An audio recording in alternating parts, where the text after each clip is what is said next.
ನಿಮಗೆ ಗೊತ್ತೇ, ನಕ್ಷತ್ರಗಳ ಬಗ್ಗೆ ಕೆಲವು ಆಸಕ್ತಿಕರ ಮಾಹಿತಿ. ನಕ್ಷತ್ರಗಳು ಬಹಳ ದೊಡ್ಡ ಬಿಸಿ ಅನಿಲದ ಗೋಳೆಗಳು.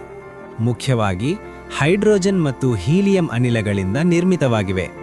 ಅವುಗಳ ಒಳಗೆ ನಡೆಯುವ ಅಣು ಸಂಯೋಗ ಕ್ರಿಯೆಯಿಂದ ಬೆಳಕು ಮತ್ತು ಶಕ್ತಿ ಉತ್ಪತ್ತಿಯಾಗುತ್ತದೆ. ನಮ್ಮ ಸೂರ್ಯವೂ ಒಂದು ನಕ್ಷತ್ರವೇ. ನಕ್ಷತ್ರಗಳ ಬಣ್ಣವು ಅವುಗಳ ತಾಪಮಾನವನ್ನು ಸೂಚಿಸುತ್ತದೆ. ನೀಲಿ ನಕ್ಷತ್ರಗಳು ಅತ್ಯಂತ ಬಿಸಿಯಾಗಿವೆ, ಬಿಳಿ ನಕ್ಷತ್ರಗಳು ಮಧ್ಯಮ ಬಿಸಿಯಾಗಿವೆ, ಹಳದಿ ನಕ್ಷತ್ರಗಳು ನಮ್ಮ ಸೂರ್ಯನಂತಿವೆ, ಕೆಂಪು ನಕ್ಷತ್ರಗಳು ತುಸು ತಣ್ಣಗಿರುತ್ತವೆ. ಕೆಲವು ನಕ್ಷತ್ರಗಳು ನಮ್ಮಿಂದ ಲಕ್ಷಾಂತರ ಬೆಳಕು ವರ್ಷಗಳ ದೂರದಲ್ಲಿವೆ. ಅವುಗಳ ಬೆಳಕು ಭೂಮಿಗೆ ತಲುಪಲು ಬಹಳ ಸಮಯ ಬೇಕಾಗುತ್ತದೆ.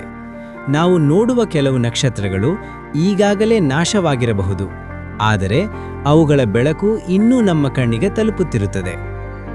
ನಾವು ರಾತ್ರಿ ನೋಡುವ ನಕ್ಷತ್ರಗಳ ಬೆಳಕು ನಮ್ಮ ಕಣ್ಣಿಗೆ ತಲುಪಲು ಕೆಲವೊಮ್ಮೆ ಸಾವಿರಾರು ವರ್ಷಗಳು ಬೇಕಾಗಿರುತ್ತವೆ.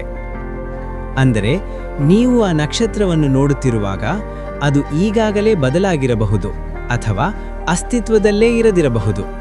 ನೀವು ನೋಡುತ್ತಿರುವುದು ಭೂತಕಾಲದ ಬೆಳಕು.